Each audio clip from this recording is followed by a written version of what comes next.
You're listening to the IMT Show with Mike Sims. Now here is your host. All right, it is my pleasure and honor today to have Barney Cohen, producer, writer. The list of credits are quite a bit, and he's been in the business for a long time. He is executive produced a movie called Guernica, a war movie, and he's done Forever Night, Sabrina the Teenage Witch, stuff for Disney, and you name it. So we're going to get into all of it. Thank you, Barney, for being on IMT, and tell us how you got into this. Well, thank you for having me. This is my third career, and I've been a generalist all the way through. Starting now and moving backwards, anybody who can write for both Jason and Sabrina, pretty much a generalist. Guernica was my attempt to break out of teen witches and vampire detectives. The love story set in the Spanish Civil War at the bombing of Guernica, and it irks me when people say it's a war movie because it was originally intended to be a romance. Oh, okay. It's a fiction. It's very, very well researched, if I do say so myself. I had a Spanish partner, but essentially it's the romance between a jaded American journalist and an up-and-coming left-wing propagandist, Spanish propagandist, played by Maria Valverde very well. But after that, the doors flew open, as they usually do when you have a movie, and I kept telling people, I want to do this about that, I want to do that about this. And they all said, what do you have in a teenage witch or a vampire detective? So I'm back in that. I'm embracing the suck. I've got several properties set up at different places in various stages of development. Will any of them bear fruit? Who knows? But they're pretty much all teenage witches and vampire detectives. I started out as a child, like everybody else, and I had a lot of different interests. At one point, my Aunt Harriet tells me I wanted to be a fire engine, and she had to correct me, told me I could be a fireman. And when I finally realized what she was saying, I realized that how limited life can be. I mean, if you want to be a fire engine and all you can be is a fireman, I don't know, it sucked. So how did I get here? Well, I went to college, which most children should do. I went to Queens College, City University of New York, and I failed at everything. I was a generalist in the sense that I couldn't do anything. I tell people that I was in pre-med, which I was for a brief period of time. And then I tell them I flunked organic chem, which is not true. I flunked regular chem. I flunked like the chem you get in high school. And so I was on the verge of dropping out when I discovered there was a writing class. I figured I'd give it a shot. And I got an A. And then I realized, looking through the catalog, which I did much later, which is how I always do everything. You do things first and then you figure them out. Then I could actually graduate if I just kept taking writing classes. So I did. And I got a BA and then an MA. And excuse me. And when I got out, I had a couple of connections here and there from the writing that I had done, some of which had gotten published. Right. One was with 20th Century Fox as a publicist. And the other one was with a cousin of mine who had a fairly large automobile painting thing, and he wanted to make me an executive in charge. And I thought, I think I'll go with 20th. I've always trended in the direction of fairy tale, personal fairy tale, and painting cars, didn't seem cool. So, so I started out at 20th. I went to Dina House of Greenthal, an agency at that time that did mostly movies, television, and some Broadway and some books. And I was originally a copywriter and then a creative director. And wow, I've done posters. If you're killing time in a bookshop and you find the 50 great horror posters or 50 great sci-fi posters, you'll find at least 3 or 4 of mine in there, all for 20th or Hammer Films. Remember Hammer Films? Frankenstein Created Woman and things like that. Wow. And then I became a specialist in titling things. For instance, I titled The Omen. The Omen was originally called Antichrist. I think I Really? made bucks on that one. I also was hired to retitle Star Wars because 20th didn't like it. Wow. And they stayed with Star Wars. But amongst the titles I suggested was Skywalkers. And, you know, at the time, because when you're doing ads for movies, you don't get to see the movie. You get to see the script. Right. Because doing ads way before there's a movie. And I had the 180-page blue page script. And one of the characters, the main character, well, I guess the main character, one of the three main characters, was a guy named Luke Starkiller. Right.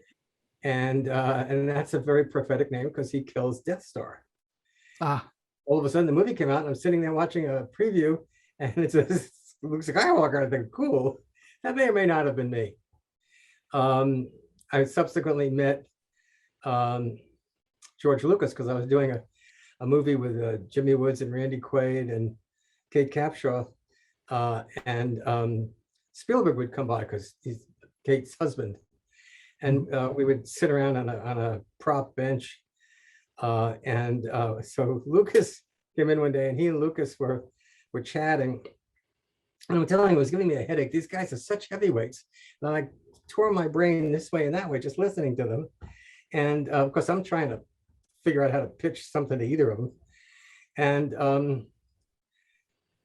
one of the Star Wars things had come out, and Lucas had been doing articles about how Darth Vader was named and how this and that and the other thing. And I started to tell this story. And Lucas said, excuse me, I want to get a bagel. And he walks across this giant warehouse all the way to the other corner, gets himself a bagel and walks out. So I think maybe I had something to do with that, because in his glossary of names, he never included Luke. It was always Han and the other, and you know, so whatever. If I hadn't done the things I'd done subsequent to that, that probably would have been my claim to fame, even though I'm not really sure it's true. right. But I did do other things. I was, one of the things I did was the MASH ad for the movie, not the series. The MASH ad for the movie was the long legs and the butt crack and Right. all that. I remember that. Yeah, and I won an award, and because this was advertising in the days of Mad Men, I joined the Mad Men in real life about 2 years after the show ends. I'm the guy in the buckskin jacket with the big orange glasses and stuff like that. The years of the Cult of Youth, and my wife was the face of Stridex medicated bad. So that's how Madison Avenue went in those days. So she's still my wife, by the way, my ever-present trophy wife. And so I was walking back to the table at the awards ceremony, and I was thinking, and she's like beaming, and I'm thinking, if I'm so smart, why am I doing this? And I had a friend named Jed Mattis, who's a wonderful nonfiction agent at ICM at the time, and he said, you should be a journalist. So I said, well, yeah, I never took a course in journalism. He said, did you ever take a course in advertising? I said, no. So he said, give it a shot. So he said, I'll get you something. So he got me an article at the New York Times Sunday Magazine, a profile of Burt Reynolds. And at the time, Reynolds had just done, that movie he did with Jill Clayburgh and Candice Bergen. It was called Starting Over. It's a wonderful movie. Okay. And it's a wonderful movie about him starting over, and you don't know whether he's going to start over with Jill Clayburgh, who is left, or Candice Bergen. It's just a great movie. And the ad, I didn't do the ads, but the headline for it was, is Burt Reynolds the Cary Grant for the 80s? Well, we now know that was not to be, because he followed that up with all of those things in the Pontiac Firebird. But the article was pretty cool. Sally Field still does not talk to me, and I became a journalist. I eventually I did a few subsequent advertising campaigns for people because I thought the movie was interesting and they asked me and they pay a lot of money. I moved to journalism. I became a writer for the Sunday Times Magazine. And then because my wife became my wife had terrific health insurance, I glommed onto hers and told the Times that I didn't want to be an employee. I wanted to be a contract player. So I wound up writing for Cosmopolitan, Parenting, Esquire, a whole bunch of stuff like that. And I had a great time. And then eventually, if you're a journalist long enough and you write visually, which I do, somebody's going to ask you to turn one of your articles into a movie. So somebody came to me and said, I want to turn this article into a movie. It turned out not to be a movie. It turned out to be a CBS after school special called The Year of the Gentle Tiger, which is Emmy nominated and didn't win. But I got paid so much money. I said, okay, this is what I got to do. This is it. So this is what the god Mammon told me to do. Right. Money. And so I started writing movies. Off the CBS After School special, I was hired to write a CBS After School miniseries. Now these don't exist, but they had done one called The Something or Other of Red Hawk, about a kid and a Native American.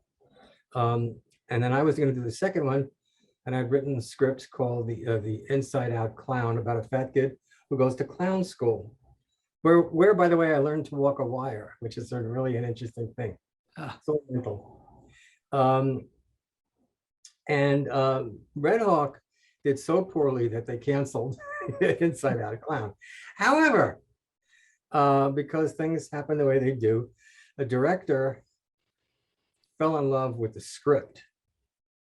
Obviously, one of the directors that they were considering, and asked me if I would write Friday the 13th, the final chapter. And he said, don't bother thinking up any really cool ways to kill kids. Just give me real kids like the ones in Inside Out Clown, and whatever we do to them will be terrific. Which turned out to be true. I get a lot of notice on the final chapter, which is Friday 4, about its characters, which is really, I think in the New York Times, I forget the reviewer said the kids are so personable.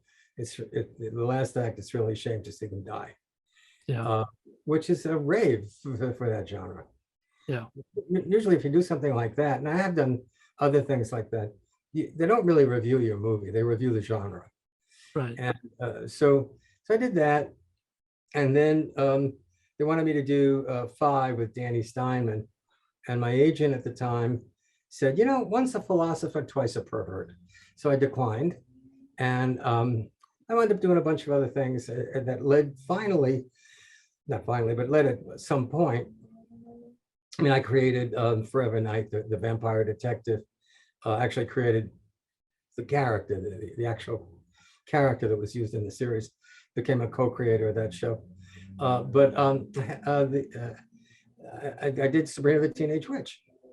Sabrina the Teenage Witch was done with a woman who had been a marketing executive at one of the places I used to be doing ads for. And this is like way back, like about 10 years before.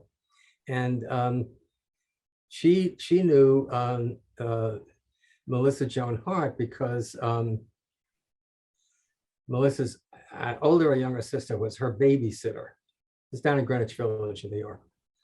I've been out here for 20 years, but I'm born and raised in New York, born in Brooklyn, raised in Queens, lived most of my adult life in Manhattan, except for short stitches with Europe and the US Army. So I met with Melissa, and she had just finished a Nickelodeon a seminal Nickelodeon show called Clarissa Explains It All, and had just had her CBS TV pilot in which she played like an intern to a Jimmy Breslin type journalist, played by Robert Klein, which I thought was wonderful, but CBS didn't, and it didn't happen. And she was sort of figuring out what to do. She had just started playing guitar. And I said, I know the Archie Comics people from my journalist days, because I'd done a lot of culture for the Times Magazine, including the Dark Crystal and things like that.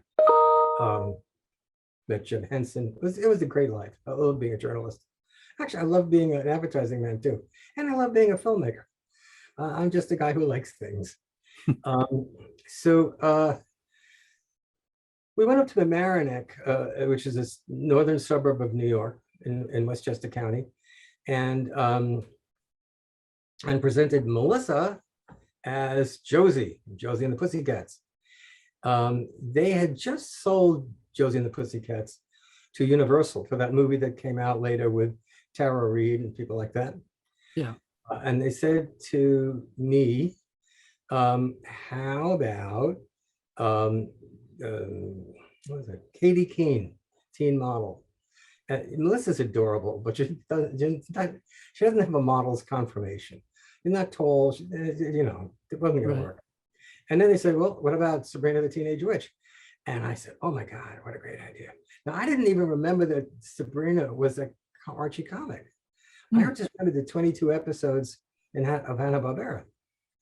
So they gave me 60 comic books. There was no Sabrina comic, but they gave me 60 comic books where Sabrina, the character, had a story or was part of an Archie story. If I remember right, Archie's all Riverdale. Right. Sabrina was either Greendale or Midvale, whichever one Josie was and she was. One was in Greenville, but they're all communities in the suburb of New York City that are called the Hill schools, Riverdale High, Horace Mann, and they're all based on those. I don't know if it made it into the movie, but in the original Sabrina the Teenage Witch script, they had a rivalry with a school called Horseman, which is Horace Mann. And I thought this was a great idea. I read the 60 or so vignettes, and I said, do you have an origin story for Sabrina? And they said, no, we don't. I said, can I do one? And they said, sure. So I talked to Catherine Wallach, who was the former, she was still actually a movie and TV marketing person. I said, why don't you write this with me? So we wrote the movie was done on Showtime with Melissa and with two Canadian aunts, because they had to do it in Canada. And Ryan Reynolds. Ryan Reynolds was the bad boy. Right. And then turned into a series. I did absolutely nothing on that. I wrote one episode. But they pay you if you write the inciting movie. They pay you for every episode. So that was really cool. And then around that time, I also did Forever Night. So I had two big hits early, which frankly put me on my keister. No, Mammon lost his hold on me. I just didn't want to do anything. Right. So I fooled around. I did so I was sort of a gentleman journalist. I would do what I wanted to do, and sort of the same thing. I did some things. I did a movie called Killer Party that actually got some nice reviews, also about its characters. And then no, I don't know, almost 20 years later, I tried to break out with Guernica, and that's my story. Well, I know that Ryan Reynolds had mentioned Sabrina the Teenage Witch in his Deadpool 2 movie. That's kind of interesting. That's hilarious. He's actually good in it. I mean, you could see that he was going to. I often joke with people at cocktail parties that think Ryan didn't want to be in the series and Melissa did, and I think they both made great decisions. Very interesting.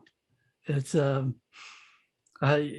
you definitely had some big stuff there, and now you worked with Disney too, right? Really? Probably. Do you have a title? I think I read somewhere that you had wrote or something for them at one time, and if I'm not mistaken. But you've done so much stuff. It's like I don't think I've had things that were picked up by Disney, but I didn't work for them. that might have been it. And you know, different companies buy other companies, and all of a sudden your stuff is in another company. I Right. don't know, but I'm gonna look up this thing. Like Right. Disney is like gobbling up quite a bit of stuff. Yes, They that's have what they- Star Wars and they involve Marvel and everything now. Well, no, I just don't remember. But like you say, I've done a lot of stuff. So it's if you was there anything that you had turned down that you wish you'd have took that ended up something that would have been interesting? One of those persons who walks through the forest with no regrets. I mean, I turned down Friday 5, but I'm not unhappy. I'm glad I did that. I'm